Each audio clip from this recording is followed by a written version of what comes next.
A família Shafia fugiu da guerra e da instabilidade, na esperança de encontrar uma nova vida no Canadá. Eles eram originários do Afeganistão, um país onde as tradições determinam o destino e a honra da família está acima da liberdade individual. À primeira vista, pareciam migrantes comuns, um pai bem-sucedido, 2 esposas, 7 filhos. Mas por trás da fachada de prosperidade aparente, escondia-se uma verdade terrível. Controle, medo e violência tornaram-se parte integrante da vida deles. Até que, um dia, a família se viu no centro de um dos crimes mais cruéis e chocantes da história do país. Mohammed Shafia nasceu em uma família afegã pobre. Seu pai morreu quando o menino tinha apenas 2 anos, e o cuidado com a família recaiu sobre os ombros da mãe. Ele entendeu cedo que a vida exigia crueldade. A educação era um privilégio inacessível para ele, então começou a trabalhar ainda criança. No início, ajudava a mãe nas tarefas domésticas, depois passou a consertar eletrodomésticos. Mais tarde, percebeu que podia ganhar dinheiro de outra forma, revendendo mercadorias com lucro. O negócio de Mohammed se desenvolveu rapidamente. Ele trabalhava com importação de eletrônicos, móveis e automóveis, sempre encontrando novas maneiras de lucrar. Sem educação formal, ele compensava isso com seu instinto natural e habilidade de tirar proveito de qualquer situação. Quando sua situação financeira se estabilizou, decidiu que era hora de formar uma família. Rona vinha de uma família respeitada e abastada. A família dela seguia tradições, mas proporcionou educação às filhas.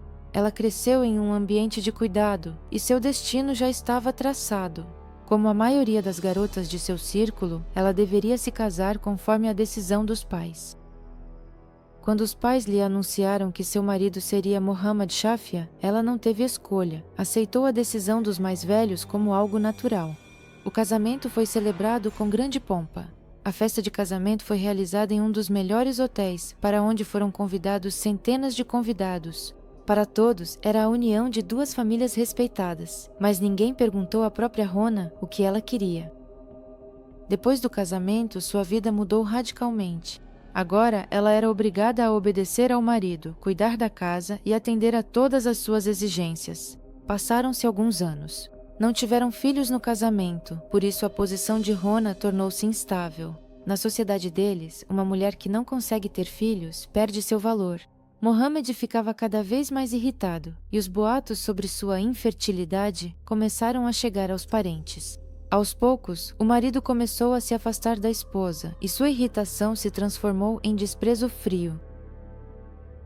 Após 7 anos de casamento sem filhos, ele decidiu tomar uma segunda esposa. Tuba era mais jovem, mais submissa e, o mais importante, capaz de lhe dar herdeiros. Assim que se tornou sua esposa, ela deu à luz o primeiro filho. Depois do segundo, a cada ano sua influência na casa aumentava, enquanto Rona ficava cada vez mais em segundo plano na vida familiar. Mohammed Shafii estabeleceu regras rígidas em sua família, onde todos obedeciam à sua vontade. Ninguém ousava discutir com ele, e qualquer desobediência era punida com humilhação ou castigo físico. Ele controlava as finanças, tomava decisões por todos os membros da família e exigia respeito absoluto. As mulheres naquela casa existiam apenas dentro das regras dele. Tuba não apenas apoiava essas regras, mas também as reforçava. Ela assumiu completamente a posição de esposa principal, afastando Rona, e seu poder na casa era absoluto. Ela comandava as crianças, o dinheiro e até mesmo o destino de Rona. Com o passar dos anos, sua atitude em relação à primeira esposa tornou-se ainda mais rígida. Ela restringiu o contato dela com as crianças, não permitia que tivesse nem mesmo direitos pessoais mínimos. Hamed, o filho mais velho de Tuba, tornou-se um instrumento de pressão sobre as irmãs. Desde a infância, ele foi criado em uma atmosfera de rígidas tradições patriarcais, onde o homem é o chefe e a mulher deve obedecer sem questionar. O pai incutiu nele a ideia de que controlar as irmãs era sua obrigação. Ele vigiava para que elas não quebrassem as regras estabelecidas e relatava aos pais cada passo que davam. As irmãs Zainab, Sahar e Diti viviam sob constante vigilância. Qualquer tentativa de desobedecer ao pai ou a Hamed terminava em punição. Elas não podiam fazer amigos, sair de casa livremente ou sequer escolher suas próprias roupas. Mohammed não as via como pessoas. Para ele, elas eram parte da família, que deveria corresponder à sua visão de honra.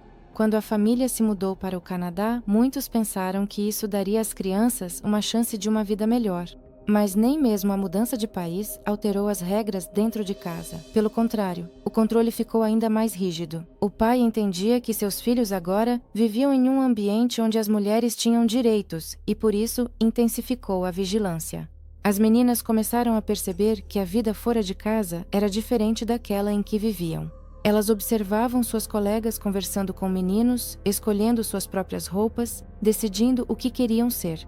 Mas elas próprias continuavam na mesma prisão. Hamed ficou ainda mais rigoroso. Ele vigiava para que as irmãs não adotassem hábitos ocidentais. Ele verificava os celulares delas, monitorava o comportamento na escola e relatava tudo aos pais. Rona esperava que a mudança para um novo país mudasse sua situação, mas seu destino continuava o mesmo. Ela não sabia o idioma, não tinha documentos nem trabalho. Sem passaporte e sem independência financeira, ela estava completamente à mercê da família. O Canadá não trouxe liberdade para a família. Tornou-se um novo território onde as antigas leis do Shafia continuavam a valer. Zainab, a filha mais velha de Muhammad Shafia, foi a primeira a ousar desobedecer abertamente. Apesar do rígido controle da família, ela começou um relacionamento secreto com um rapaz chamado Omar. Ele era mais velho que ela, tinha ascendência paquistanesa e, o mais importante, não fazia parte do círculo de pessoas que seu pai poderia aprovar. O relacionamento deles começou com a troca de bilhetes, depois evoluiu para conversas por e-mail e mais tarde para encontros secretos. Zainab entendia o quão perigoso era seu comportamento. Em casa, Hamed a vigiava. Na escola, ela também não podia se sentir segura. No entanto, o amor por Omar a fazia correr riscos. Quando o pai viajou a trabalho novamente, ela aproveitou o momento e convidou o rapaz para sua casa, esperando que ninguém descobrisse. Hamed Shafia encontrou por acaso os sapatos de outra pessoa no corredor. Ele imediatamente entendeu que havia um estranho na casa. Sem perder tempo, ele contou isso aos pais. Omar conseguiu fugir, mas Zainab enfrentou um castigo cruel. Ela foi espancada e trancada em um quarto por vários meses, proibida até mesmo de sair para a rua. Enquanto ela estava em reclusão, Sahar tentava lutar por sua independência de outras maneiras. Ela não buscava um confronto aberto, mas aos poucos se afastava das normas tradicionais. Na escola, ela tirava o hijab, usava maquiagem e vestia roupas proibidas pela família. Ela começou a se relacionar com Ricardo, um rapaz de Honduras que era o completo oposto de quem seus pais escolheriam para ser seu marido. Sahar sonhava com a liberdade e planejava seriamente fugir. Ela discutia com Ricardo a possibilidade de ir para outro país, onde não pudessem encontrá-la. Em seus planos, ela faria com que a família pensasse que tinha ido para Honduras, enquanto na verdade pretendia ir para os Estados Unidos. Mas um incidente destruiu seus planos. Ela estava jantando em um café com Ricardo quando, de repente, percebeu que seu irmão a observava de outra mesa. Ele não se aproximou, não disse uma palavra, mas sua presença significava uma coisa: agora ela estava em perigo. Ao voltar para casa, ela se preparou para o pior. Ela foi chamada pelo pai, que já sabia de tudo. Não houve conversas, apenas punições. Após uma surra brutal, proibiram-na até mesmo de frequentar a escola. Ao perceber que sua fuga poderia lhe custar a vida, Sahar entendeu que fugir de casa seria mais difícil do que ela imaginava.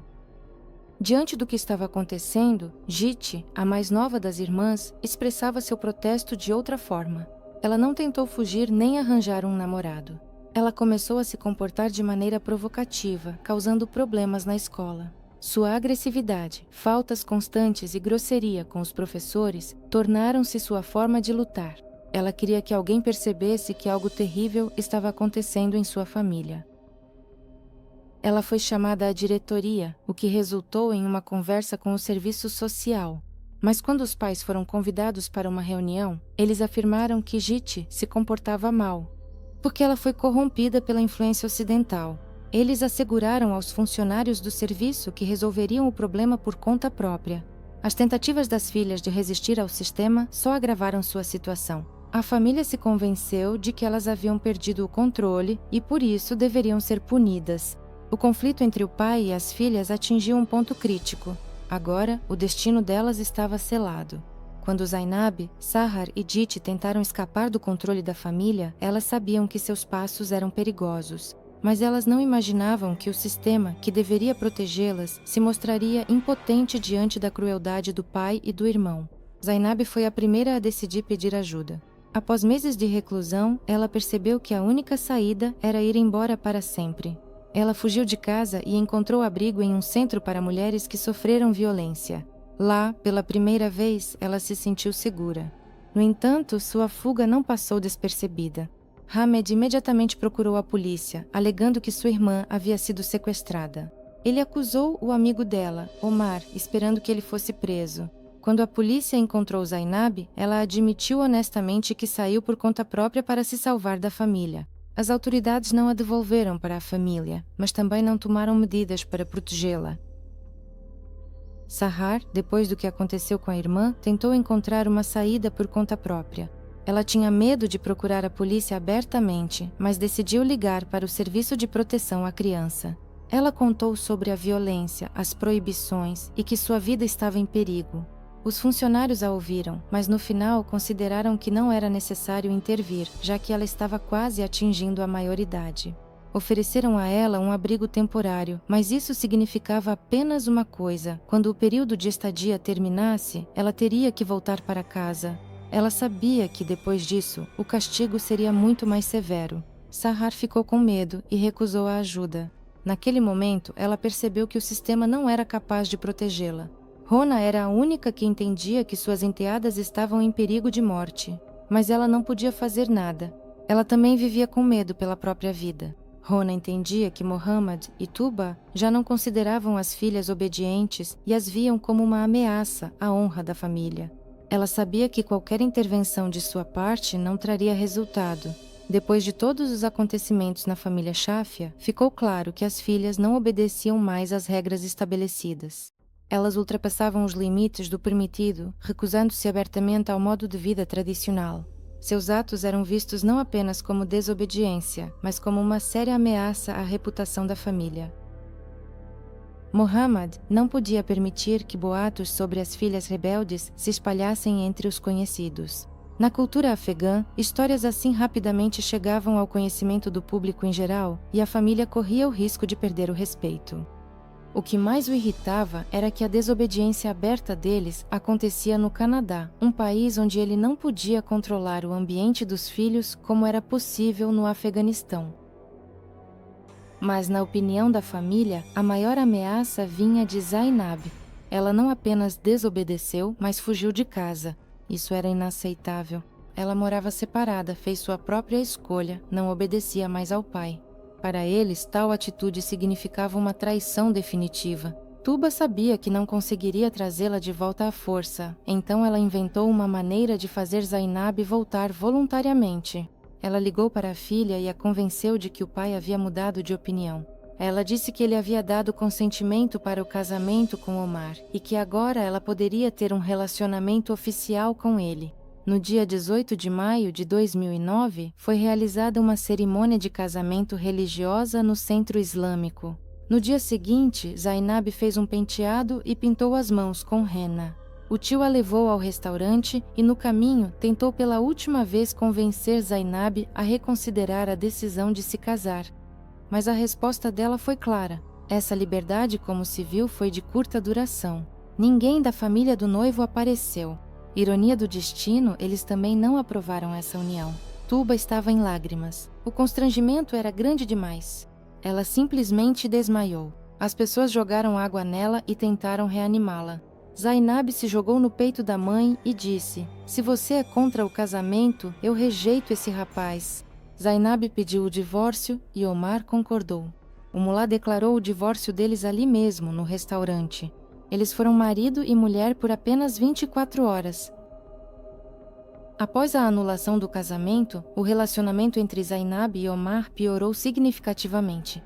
Sob pressão da família, Zainab foi forçada a cortar todo o contato com Omar.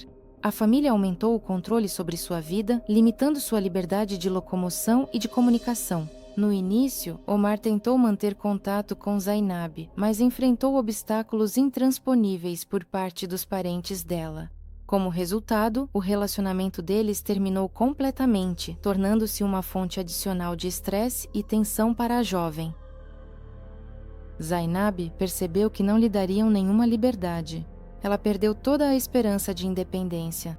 Após esse acontecimento, o relacionamento entre Zainab e sua família se agravou ainda mais, o que acabou levando a consequências trágicas. Esse momento se tornou um ponto sem retorno. Se antes o pai ainda hesitava, esperando que as filhas percebessem por si mesmas o erro, agora ele via que elas não pretendiam voltar às antigas regras. Hamed insistia que não se podia mais esperar. Em sua convicção, a traição não merecia perdão, e as mulheres que manchavam a honra da família deveriam ser punidas. Ele achava que o pai havia sido brando por tempo demais e que, se não agissem imediatamente, a reputação da família estaria em jogo. A decisão foi tomada. As filhas deles não tinham mais direito à vida. Agora só restava descobrir como fazer isso. Mohammed não queria chamar a atenção. Ele entendia que o assassinato não podia ser cometido espontaneamente. Tinha que parecer um acidente. Assim começou a elaboração do plano que em breve levaria à tragédia. A preparação começou com antecedência. Durante várias semanas, Mohammad discutiu com Tuba e Hamed a melhor forma de executar o plano. Um elemento importante foi a aquisição de um segundo carro, um Nissan Sentra. Oficialmente foi comprado para facilitar as viagens, mas, na verdade, o carro deveria desempenhar um papel fundamental no crime. Para não levantar suspeitas, decidiram organizar uma viagem em família às cataratas do Niágara. Parecia um desejo de passar tempo juntos após os conflitos e a tensão. Sair de férias significava criar a impressão nos outros de que a família estava finalmente feliz. Zainab, Sahar, Jeti e Rona não podiam recusar, mesmo que restassem dúvidas. Opor-se à decisão do pai era inútil. Desde o início da viagem, as mulheres estavam tensas, mas ninguém podia imaginar que aquela rota seria a última para elas. Tudo correu como planeado. Durante vários dias, a família visitou pontos turísticos, tirou fotografias, conversou com estranhos. Tudo isto foi feito para que, mais tarde, ninguém pudesse dizer que havia inimizade entre eles. Tarde da noite, a 30 de junho de 2009, 2 carros, um Nissan e um Lexus, saíram do motel Kingston e dirigiram-se para as reclusas de Kingston Mills. No Nissan estavam Zainab, Sahar, Getty e Rona. Quem exatamente conduzia o carro naquele momento não se sabe ao certo, mas muito provavelmente era Zainab, pois era a única que tinha carta de condução. Atrás deles, no Lexus, seguiam Mohammad Shafia, Tuba e o filho deles, Hamed. Mantinham-se a uma curta distância para não levantar suspeitas. Quando o Nissan parou no parque de estacionamento junto às reclusas, Mohammad Shafia saiu do seu carro e dirigiu-se ao Nissan. Zainab ou cedeu voluntariamente o lugar ou foi forçada a sair. Tuba sentou-se no lugar do condutor do Nissan para ficar no carro com as vítimas. Isto foi feito para que as raparigas não suspeitassem de nada. Vendo a mãe por perto, elas não sentiram o perigo. Entretanto, Mohammad e Hamed voltaram para o Lexus e dirigiram-se ao motel mais próximo, onde deveriam criar a ilusão de que a família tinha simplesmente parado para passar a noite antes de uma longa viagem. No motel, eles acordaram o recepcionista e alugaram 2 quartos, mas confundiram-se nas respostas às perguntas sobre o número de hóspedes. Eles não conseguiam decidir quantas pessoas estavam no grupo, 6 ou 9, o que pareceu estranho. Depois de deixarem os 3 filhos mais novos, Mohammad e Hamed voltaram a entrar no Lexus e regressaram às reclusas. Assim que Tuba viu os faróis deles no escuro, ela saiu correndo do Nissan e foi ao encontro deles. Isso significava que havia chegado a hora do assassinato. Naquele momento, as garotas ainda estavam vivas e não suspeitavam que haviam caído em uma armadilha mortal. O que aconteceu depois, a investigação conseguiu reconstruir apenas parcialmente. Onde exatamente as mulheres foram mortas, dentro do carro ou do lado de fora, não se sabe ao certo. No entanto, a perícia forense mostrou que 3 delas, Rona, Giti e Zainab, receberam golpes na cabeça, presumivelmente para deixá-las inconscientes antes de serem afogadas. Sahar, ao que tudo indica, resistiu. Ela não tinha ferimentos na cabeça, o que pode indicar que permaneceu consciente por mais tempo do que as outras. As mulheres foram afogadas uma a uma, ou então colocadas já sem vida no carro. Após o crime, os corpos foram colocados de volta no Nissan. Os bancos dianteiros estavam reclinados para trás. Nesse momento, Mohamed, Tooba e Hamed começaram a simular um acidente. O plano dos assassinos era afundar o carro de modo que parecesse um acidente. Um deles ligou o motor, colocou o câmbio em ponto morto e saiu do carro. Eles esperavam que o carro descesse sozinho até a água, mas surgiu um problema inesperado. O Nissan ficou preso na beirada de uma saliência de concreto. As rodas dianteiras passaram, mas o carro não caiu no canal, ficando parado no lugar. Isso foi um grande revés. Se alguém aparecesse naquele momento, eles seriam pegos em flagrante no local do crime. Um dos criminosos enfiou a mão pela janela do motorista aberta e desligou a ignição. Eles perceberam que, sem força extra, o Nissan não cairia na água. A única maneira de concluir o crime era usar o Lexus para empurrar o Nissan para dentro do canal. Eles entraram no Lexus, ganharam velocidade e bateram na traseira do Nissan. O impacto foi forte. O farol esquerdo do utilitário quebrou, deixando estilhaços na cena do crime. Com o impacto, o Nissan caiu na água, levando consigo os corpos de 4 mulheres. Ao perceberem que o crime estava consumado, os criminosos começaram a apagar os vestígios. Eles tentaram recolher os estilhaços do farol do Lexus, mas não conseguiram encontrar todos. Depois disso, deixaram rapidamente o local do crime e voltaram ao motel para criar a ilusão de que passaram a noite lá e não sabiam nada sobre o desaparecimento das parentes. Na manhã cedo de 30 de junho de 2009, um funcionário do serviço de manutenção do canal de Kingston percebeu algo estranho. Era possível ver o teto de um carro debaixo d'água. O homem entrou em contato com a polícia imediatamente. Os socorristas e mergulhadores que chegaram ao local começaram a trabalhar. Quando o carro foi retirado da água, os corpos de 4 mulheres foram encontrados dentro. Elas não tentaram sair. Ninguém quebrou os vidros. Não tentou abrir as portas. Logo ficou sabido que as vítimas eram 3 irmãs e uma parente delas. Zainab Shafiu foi encontrada no banco do passageiro da frente. Seu rosto estava inclinado para a frente. Seu cardigã preto, encharcado após várias horas debaixo d'água, estava vestido ao contrário. Sahar, sua irmã mais nova, estava na parte de trás do Nissan submerso. O corpo sem vida de Giti flutuava sobre o banco do motorista, com um braço abraçando o encosto de cabeça, e a janela ao lado dela estava completamente aberta. Rona estava curvada no banco de trás, no meio. Ela não estava usando o cinto de segurança. Nenhuma delas estava usando o cinto. A inspeção do carro imediatamente levantou muitas perguntas. O carro estava na primeira marcha, mas o motor estava desligado. As chaves permaneciam na ignição. Os cintos de segurança não estavam afivelados, o que parecia estranho. Em caso de acidente, as pessoas instintivamente se agarram a qualquer coisa, mas aqui não havia nenhum sinal de luta pela vida. Ao mesmo tempo, 3 pessoas chegaram à delegacia de polícia da cidade de Kingston: Mohamed Shafia, sua esposa Tuba e o filho Hamed. Eles informaram que 4 mulheres estavam desaparecidas. A versão deles parecia simples. Durante a noite, elas pegaram as chaves do carro e fugiram. Eles alegaram que provavelmente elas decidiram fugir, mas algo deu errado.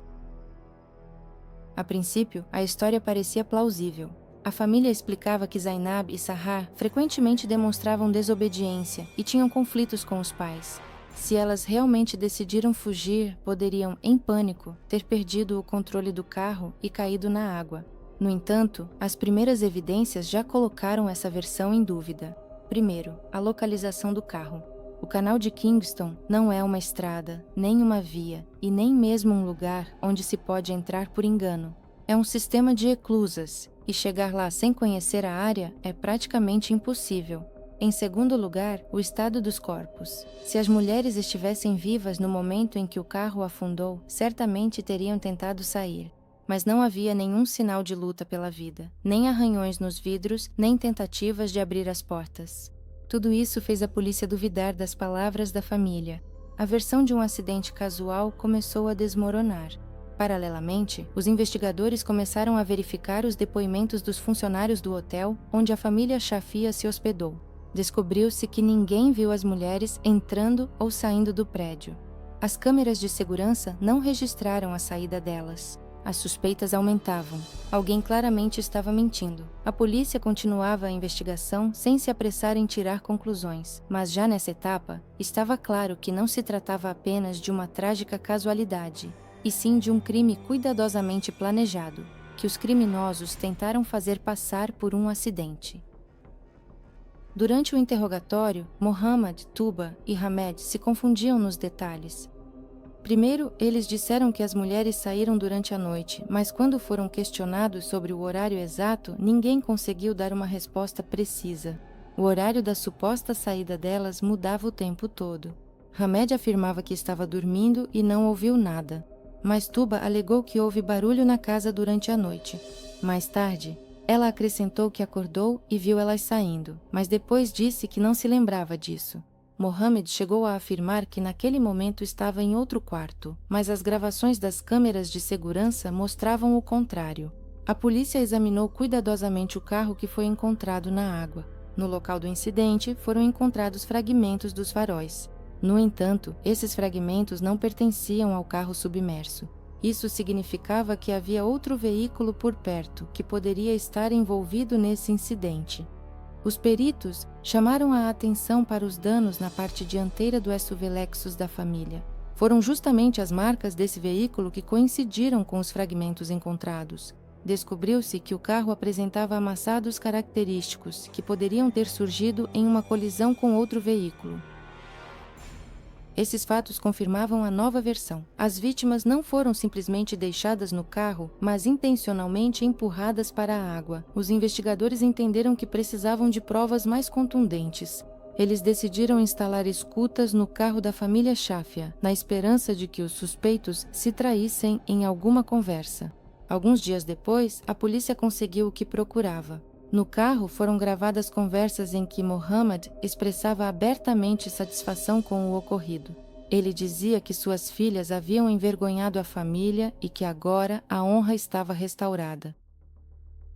Tuba apoiava suas palavras, afirmando que fizeram o que era necessário.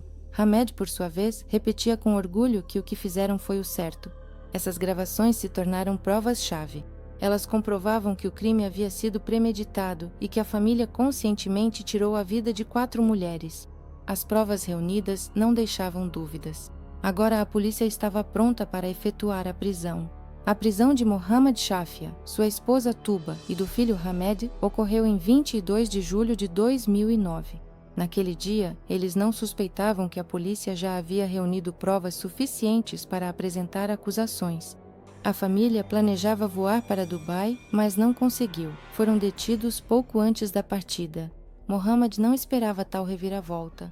Até o último momento, ele tinha certeza de que a morte das filhas e de Rona havia sido disfarçada como um acidente. No entanto, a investigação estava um passo à frente. Quando lhes foi lida a acusação de homicídio em primeiro grau e conspiração para cometer assassinato, tentaram manter a calma, mas a expressão em seus rostos dizia o contrário. O julgamento começou em janeiro de 2012. Ele durou 3 meses e atraiu enorme atenção do público. Os promotores apresentaram provas irrefutáveis de que o crime foi cuidadosamente planejado.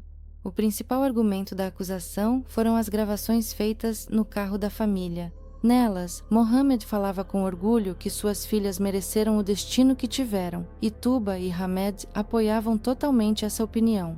Essas conversas dissiparam definitivamente quaisquer dúvidas sobre a culpa deles. Foram ouvidas testemunhas, assistentes sociais, professores e amigas das jovens, que relataram que elas se queixavam da crueldade do pai e do irmão. Muitos sabiam que elas viviam com medo, mas ninguém poderia imaginar que tudo terminaria de forma tão horrível. Durante as audiências, Mohammed não demonstrou arrependimento. Ele afirmou que o tribunal interpretou a situação de forma errada e insistiu que suas filhas envergonharam a família. Tuba, que inicialmente fingia estar de luto, depois mudou de tática e passou a negar seu envolvimento. Hamed tentou se apresentar como vítima da influência do pai, mas as gravações das conversas destruíram essa estratégia. Após 15 horas de deliberação, o júri emitiu o veredito: culpados. Mohammed, Tuba e Hamed foram condenados à prisão perpétua, sem direito à liberdade condicional por 25 anos. Eles recorreram, na esperança de que a decisão fosse revista, mas o tribunal manteve a sentença. O crime deles foi reconhecido como um assassinato por honra, um ato de violência frio e premeditado. A família, que um dia tentou preservar sua honra, perdeu tudo. Agora seus nomes se tornaram símbolo de crueldade, e o caso Shafia ficou para sempre na história do Canadá como um dos exemplos mais terríveis de assassinatos em nome de falsas tradições. Após a prisão de Mohammad, Tuba e Hamed, as crianças restantes da família se encontraram em uma situação difícil. Eles eram menores de idade e não podiam ficar sem tutela. As autoridades canadenses decidiram colocá-los sob proteção do Estado. Os serviços sociais assumiram a responsabilidade pelo futuro deles. Seus nomes e localização foram mantidos em segredo para evitar pressão pública e possível vingança por parte de parentes distantes. Alguns parentes no Afeganistão tentaram intervir na situação, exigindo que as crianças fossem devolvidas à família, mas as leis canadenses os protegeram disso. Os filhos mais novos do Shafia tiveram a oportunidade de viver longe do ambiente tóxico em que cresceram. Eles mudaram de sobrenome e começaram uma nova vida, mas sua infância ficou para sempre marcada por uma terrível tragédia. O fato de seus pais e irmão terem cometido um crime tornou-se um estigma do qual é impossível se livrar. O destino dessas crianças permanece desconhecido, mas uma coisa é certa: elas tiveram a chance de uma vida diferente, ao contrário de suas irmãs mortas, a Zirona,